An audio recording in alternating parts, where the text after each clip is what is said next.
Right, good afternoon. Welcome to the Planning Committee. My name's Anne Thompson and I'm the chair of the Planning Committee. We have to go through some domestic arrangements first. It is important I can't read this, it's on my phone.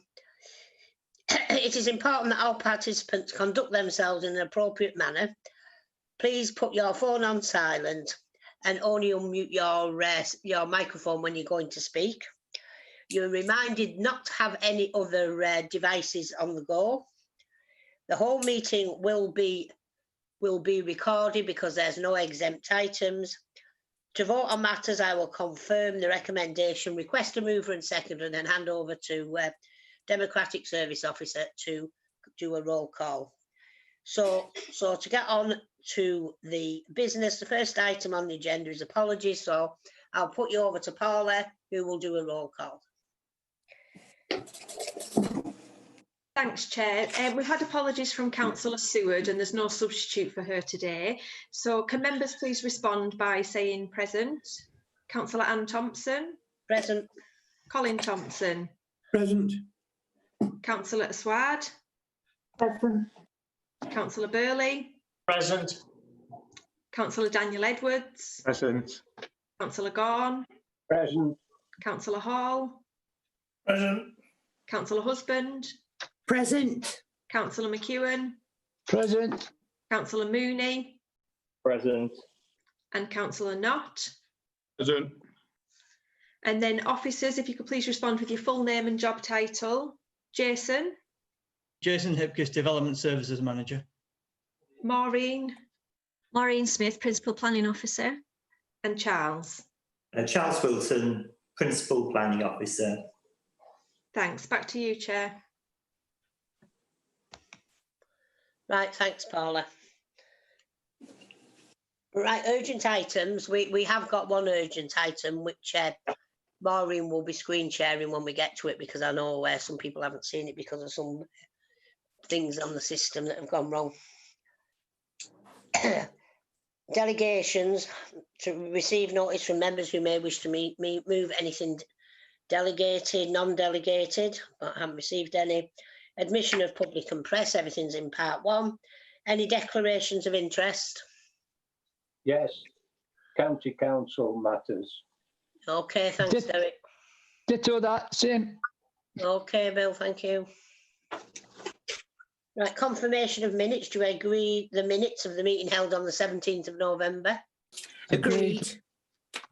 Public participation, we haven't got anybody speaking today. Right, so we'll go straight to the planning app. Oh, do you note the delegated approvals? Agreed. Agreed. Thank you.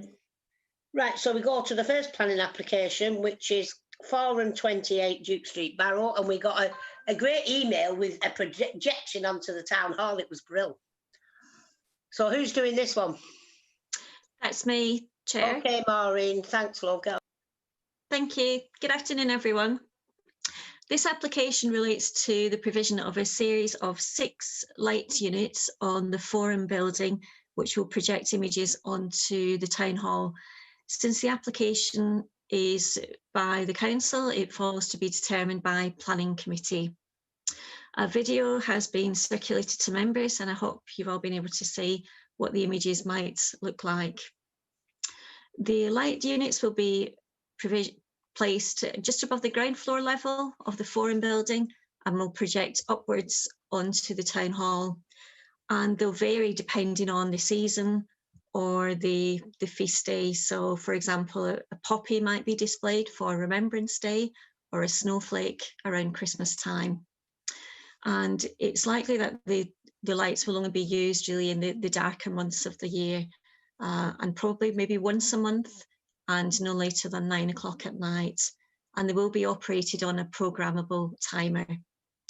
The key considerations are amenity and public safety, and no objections have been received on the application and no objections from the Highway Authority, although one condition has been proposed, which is attached to the recommendation. So there's no objection from a planning point of view, and your officers are happy with the proposals. So it's recommended that consent be granted subject to the conditions attached to the agenda. I just need to bring to members' attention the consultation period on this application doesn't actually expire until the 18th of December, so the decision won't be issued until that date. So it's subject to no objections being received within the unexpired consultation period. The recommendation is for approval. Should a material objection be received within the next couple of days, then the application would go to planning panel. Thank you, Chair.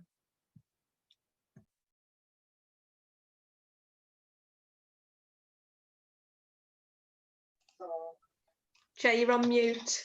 I am. I just realised I was talking to myself. Thanks, Maureen.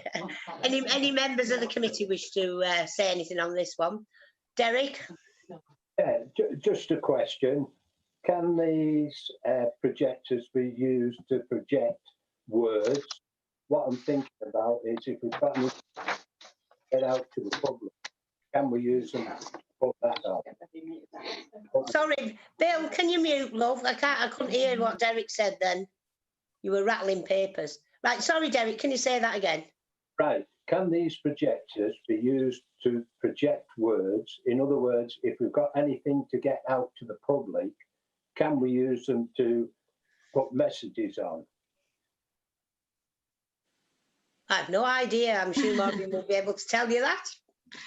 Thank you, Chair. At the moment, it's only proposed that they would display images, but I guess if the technology is available that they could be used to display words, then that's certainly something we could feed back to the applicants. Thank you, Chair. Okay, thank you, Maureen. Anybody else? Yes, Chair. I've got my hand up, I think. Bill. Yeah, thank you, Chair. Thank you, Maureen. I tell you what, this is a great idea. I have no problem with this whatsoever. I think it'll enhance the town hall. It'll be great for the time of the years when we do the snowflakes. The public will like it, and I think it's absolutely wonderful. So with that, I move the recommendation, Chair, with the conditions. Is there a second there? I'll second that. Okay, right, it's been moved in second. Anybody else want to say anything? No? No more hands up. Okay, shall we have a roll call, Paula? Yes, thanks, Chair. Members, if you could just respond with for, against or abstain, please. Councillor Anne Thompson. For. Colin Thompson. Colin Thompson. For. Councillor Aswad. For. Burley. For. Edwards. For. Gone. For. Hall. For. Husband. For. McEwen. For. Mooney. For. And Not. For. That's unanimous, Chair. Okay, thanks very much. Right, so we go on to the next application, which is Armadale Isleworth Road, Isleworth. It's removal of an existing bungalow and outbuildings and construction of a number 1.5 storey dwelling with a detached garage. Resubmission of another application in a revised form. I guess this has been before us before, or it's been delegated. Okay, who's doing this one? Maureen, is that you again? It's myself, Chair. All right. Oh, can I just say, Charles, before I bring you in, that there is the conditions are in the extra information that's come out. Right. Good afternoon, everyone. Armadale is a detached bungalow, and it's located on the same side of the main road as the petrol filling station. So if you climb the hill, it's on the left-hand side, and it's 6 properties up from the filling station. The application is to demolish the existing bungalow, detached property, and replace it with a dormer bungalow, which would be taller, and it would have 2 dormers on the front elevation, looking out across the front street, and at the rear it would simply have roof lights. Now the properties on both sides are bungalows, but in the wider area there are while it's mainly bungalows, there are occasional houses and dormer bungalows. And because of that existing mixture, it's felt that the street scene can absorb a dormer bungalow without it causing any intrusiveness. The application is on the agenda today because of two objections. And one of these objections is from an occupier of a property on the opposite side of Isle Road. And they're concerned about the additional impact of the dormers on their privacy. The council has a policy of 21 metres between window serving habitable room. In this case, the distance is just over 30 metres. So the distance is well above the normal minimum requirements. The other objection is from the occupier of one of the adjacent bungalows, and they're concerned about loss of light, overlooking, and also about the noise from building construction. In terms of natural lighting, impact on natural lighting and privacy, there will be an additional impact because obviously the dormer bungalow is a bigger property, a taller property, but the impacts have been assessed using the daylighting standards and also the impact on privacy. And it does accord with the council's normal criteria. In terms of the noise, the construction work would be limited to the normal working day. It's specified between 8 in the morning till 6 p.m. But it's not, I'm afraid, it's not grounds to refuse an application because there would be noise from building work. That, you know, that would prevent any development anywhere. So the recommendation is for approval, that it does meet the normal criteria and subject to the conditions in the extra information book. Thank you, Chair.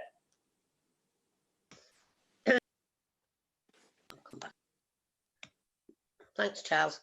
Anybody, any members of the committee? I've got no hands up so far. Anybody got anything on this one? No? Well, have I a mover of the recommendation then, please? I move the recommendation, Chair. I'll Thank second you. it, Anne. Okay, thanks very much. Right, Paula, can we have a roll call, please? Thanks, Chair. Councillor Anne Thompson, For, Colin Thompson, For. Aswad, For.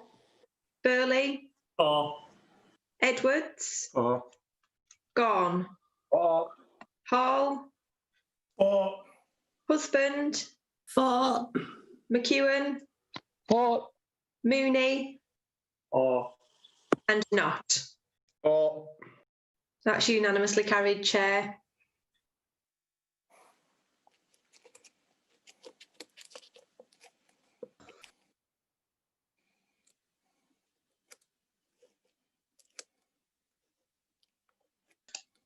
okay, thank you.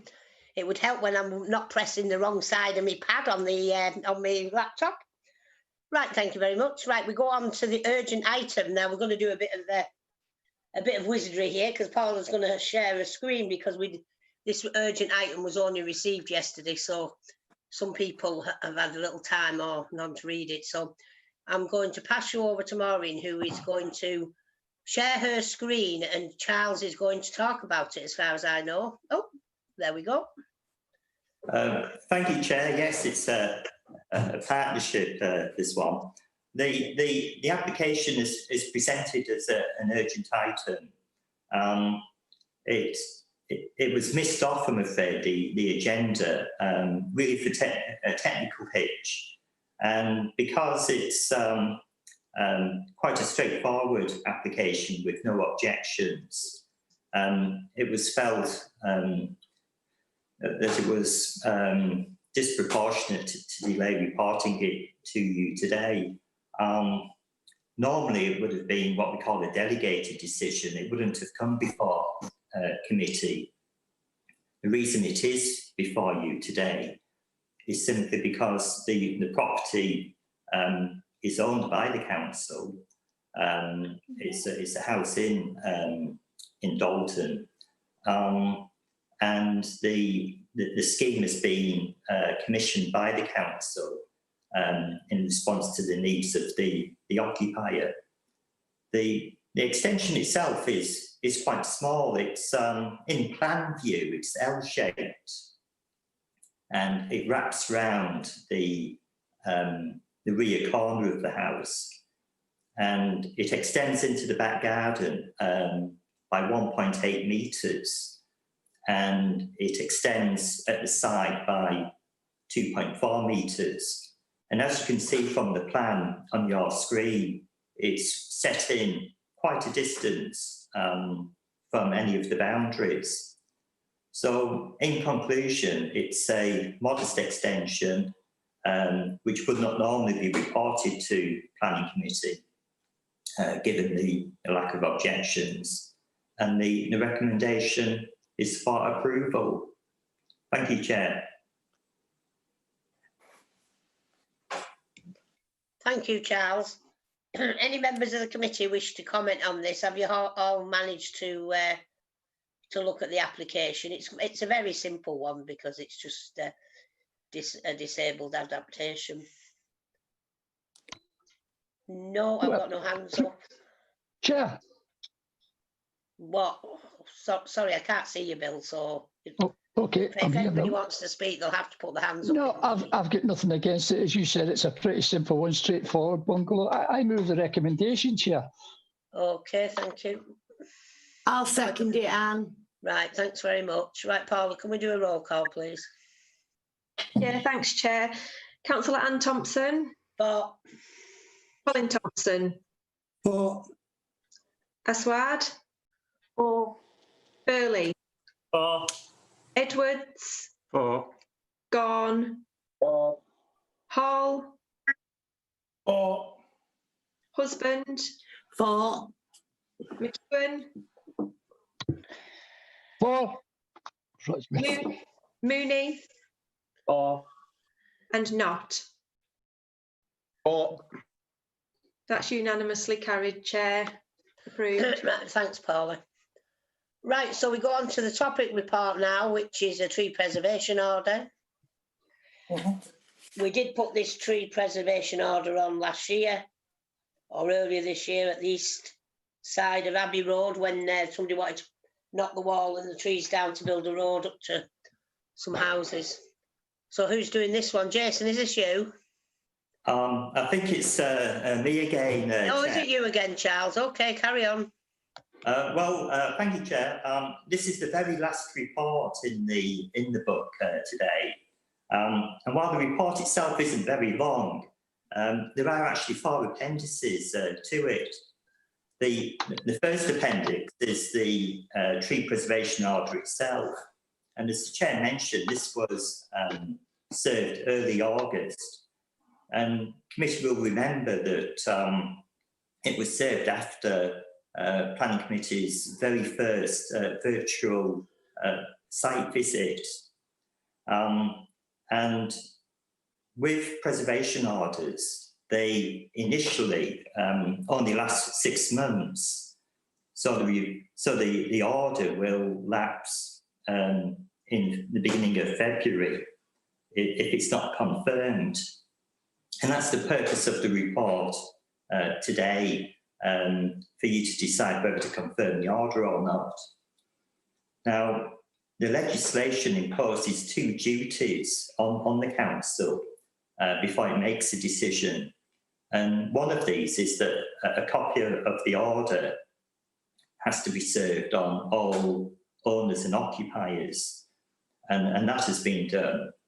And it also requires the second thing, that any objection that's received to the order from any owner, that has to be considered before the order itself is confirmed. Now, an objection has been received and it's reproduced in full in the topic report. But the second appendix is a arborical report which has been submitted by the owner, the objector, and the report objects on the basis that the trees are not worthy of protecting. What it says, and I'll just quote, it describes the trees as multi-stemmed, low-value scrub. So that's the basis of the objection. In my opinion, the trees individually are probably low value, but when you take them as a group, and there's quite a lot of them, they do form an attractive feature, and I think that they are worthy of protection. The third appendix is another report, an arborical report, but this one has been commissioned by the council, and it's produced by a firm called Treescapes Consultancy. And this report concludes again that the trees are attractive, but there is a complication, and the complication is that the report has identified that the trees are causing some damage to the retaining wall, and it's quite a substantial wall, a limestone retaining wall. And if committee scroll down to the end of the report, starting on page 150, there are some photographs. There's a series of about 5-6 photographs, and you'll see how some of the stones are being dislodged, how there's some bowing taking place.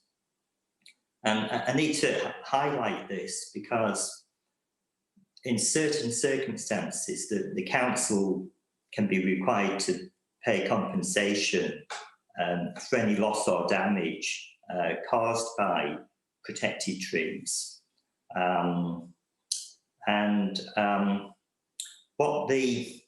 What the conclusion of the report, the one in Appendix 3, is that the trees are likely to need significant management in order to allow the wall to be repaired in the future.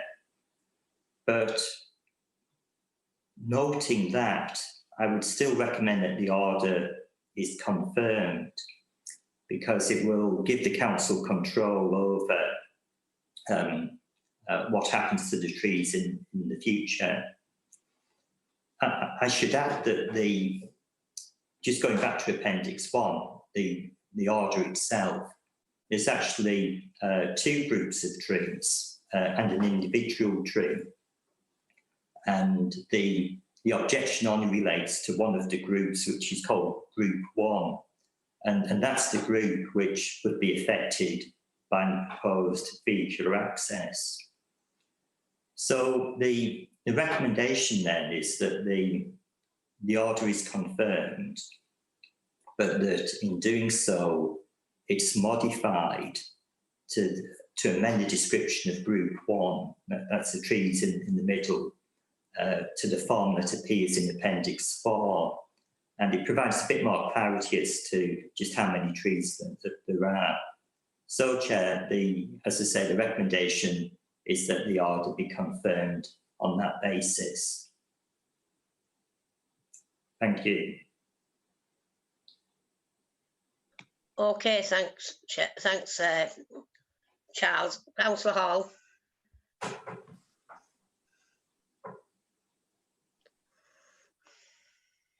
You're on mute, Councillor Hall. We can't hear you.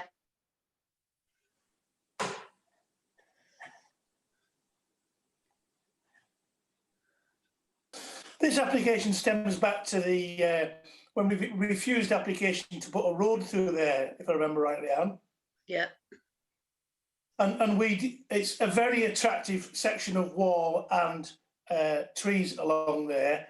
And we put the tree preservation order on because there was nothing to stop anybody destroying that section.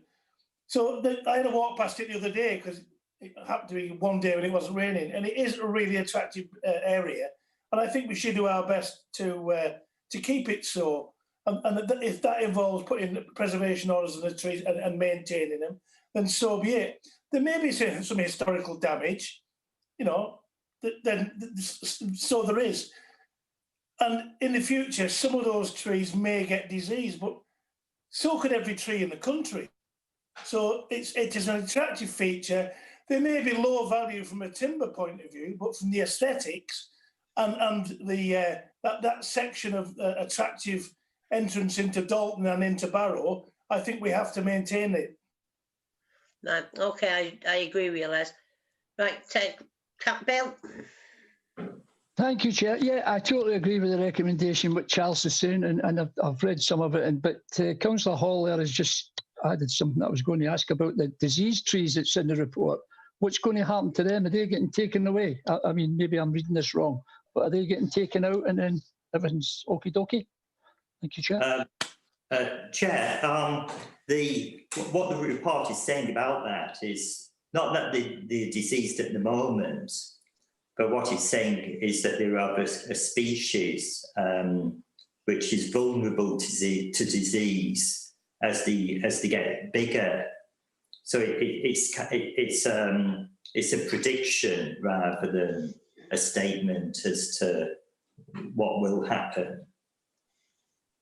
If that makes sense. That's okay. I'll go with that, Charles. Thank you very much. So with that, I move the recommendation, Chair. Oh, okay. Is there a seconder? I'll second it, Anne. Anybody else wish to speak before we move on to the vote? No?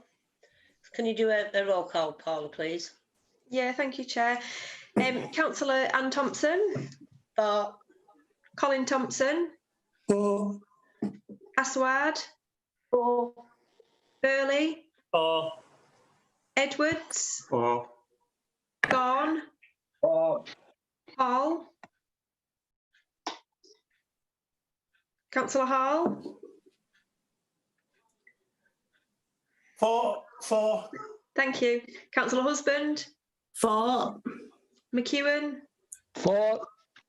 Mooney. For. And Not. For. Thank you. That's unanimously agreed, Chair. Right, thank you. That's the end of our meeting today. Thank you for all attending, and I hope you all have a happy and a very safe Christmas. Don't go mad. Don't start gallivanting and having 4 or 5 families in your house. You know, let's make sure Barrow stays safe and everybody in it, because we certainly don't. I know we probably are heading for a lockdown after Christmas, but you know, I'd hate to see us go up into tier 1 with them really, really harsh restrictions. So all of you, hope you have a good, safe time. Right, Rachel, that's the meeting.